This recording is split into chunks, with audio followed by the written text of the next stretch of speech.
Good morning, guys.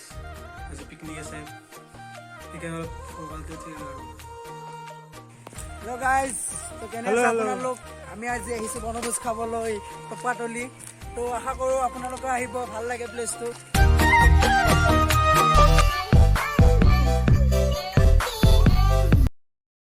তললৈ যায় বুঢ়া বুঢ়া কাঠৰ আপোনালোকে দেখা পাব কি সুন্দৰ নিজৰ এটা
গোপনে কিনো ভাবিছে মনে বিষাদৰে সুৰ কোনে নুতুৰে নজনাকে